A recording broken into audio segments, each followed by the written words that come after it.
السلام عليكم ومرحبا بكم في قناة هوات أمينة. وصفتنا اليوم عبارة عن كيك رولي أو سويس رول بكريمة الفاني، كتجي لذيذة بزاف ومعلكة وبمكونات بسيطة وسهلة في التحضير. وكيف ديما إلا عجبكم الفيديو خليوا لي لايك واشتركوا في القناة باش توصلوا بجديد الوصفات.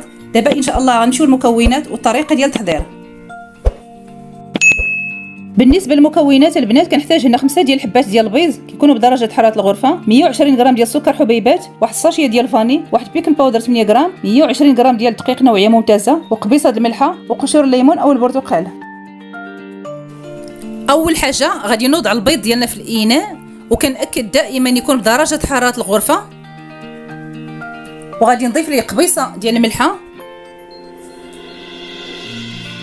وغادي نضيف كذلك واحد الساشيه ديال الفانيلا كنكهه،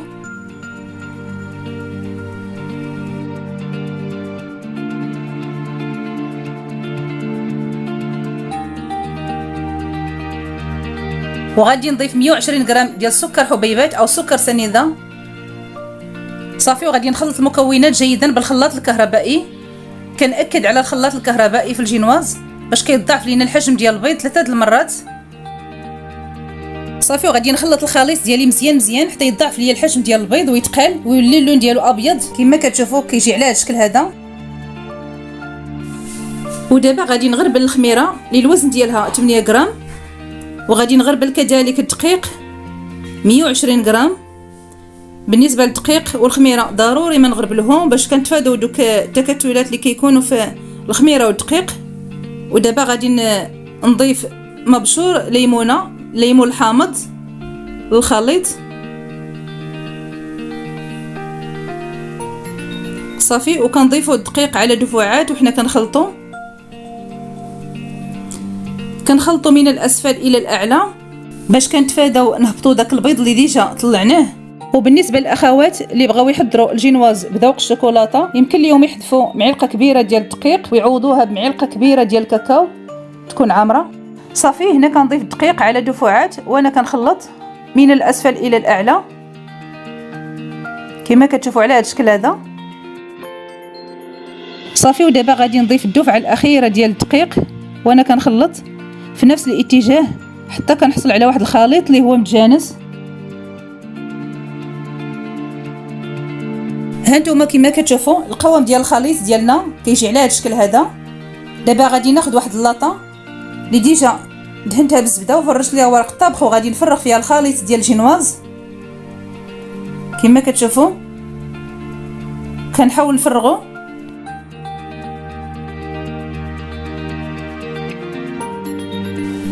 بالنسبه للقياس ديال اللاطه البنات، انا عندي هنايا 30 على 40 في اللاطه.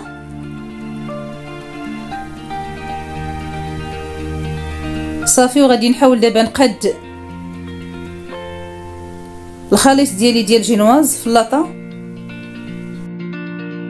كما كتشوفوا على هذا الشكل هذا، او يمكن لكم تقادوها بواحد سباتيلا. وبالنسبه للفران البنات، انا ديجا مسخنه على 170 درجه، النار من الاسفل ومن الاعلى، طيب تقريبا 10 دقائق ما نفوتوهاش. ودابا غادي نخبطها مع طاوله سطح العمل باش كنزولوا الفقاعات اللي كيكونوا في العجين وما تجيناش محفره. ها نتوما كما كتشوفوا الجينواز ديالنا من بعد ما خرجنا من الفران كما كتشوفوا كتجي مذهبه. دابا غادي نحاول نزولها من اللاطه وهي سخونه.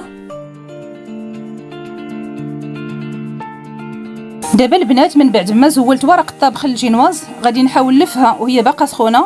غادي نحاول نزرب عليها باش نلفها باش كتاخذ داك الشكل ديال كيك رولي، حقاش الا خلينا حتى بردات كتكسر لينا الجينواز وما كتنجحش معنا. ها نتوما كتشوفوا من بعد ما رولينا الجينواز غادي نخليها تبرد تماما وغادي ندوز نحضر الكريمه. بالنسبه للكريمه البنات، انا حضرتها بواحد الكاس ديال الحليب اللي هو بارد مع كيس من بودره الشونتيي، طربتهم مزيان بالخلاط الكهربائي. صافي، وكنوضع واحد الطبقه اللي هي خفيفه على الجينواز. المهم نتوما على حساب الرغبه ديالكم، الا بغيتو ديروا طبقه غليظه ديال الكريمه ديروها. انا غادي نستعمل نص ديال الكميه ديال الكريمه وغادي نحتفظ بالنص اللي تزين. صافي، وراني دابا كندهن بواحد الطبقه اللي هي رقيقه وتكون مستويه. نحاول نقادها مزيان باش يجي الرولي ديالنا مقاد في الشكل ديالو ومن الجوانب حتى نحس بها تقادات ولا السطح مستوي. صافي، وكنستمر حتى كنقادها مزيان كما كتشوفوا على هذا الشكل هذا. دابا البنات غادي نلفها غير بشويه باش تاخذ الفورمه ديال كيك رولي. صافي، دابا غادي نخليها جانبا.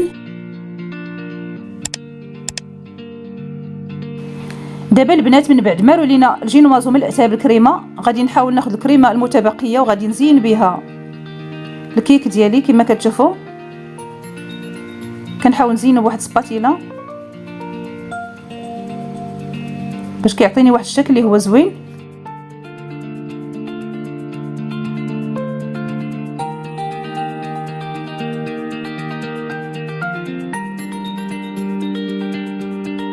صافي، ودابا كناخذ هاد الاداه كما كتشوفوا وكنجر وكنحيد الفائض ديال الكريمه. وبالنسبه للزينه البنات كيبقى اختياري.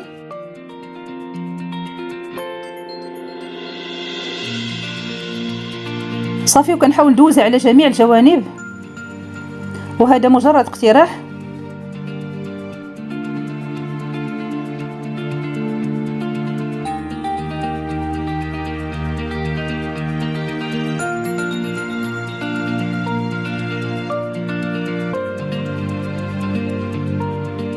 وما تبقى البنات من الكريمه انا وضعتها في بوش كما كتشوفوا، غادي ندير بها وريضات.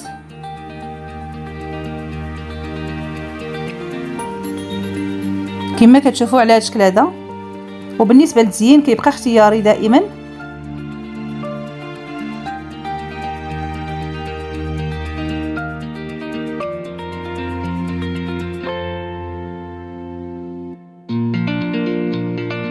دابا البنات غادي نزينها بالكرز المعلب، يمكن لكم تزينوها بحبيبات من الشوكولاته، وبالنسبه للزين كيبقى اختياري.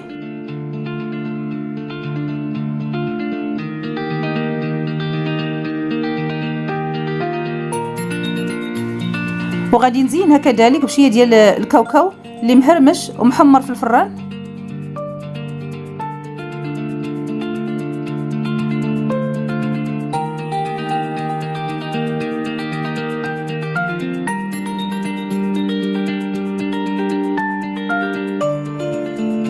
صافي، وكاخر مرحله البنات غادي نزين الكيك رولي ديالي بصوص كراميل وهو اختياري، يمكن لكم تخليوه غير هكاك.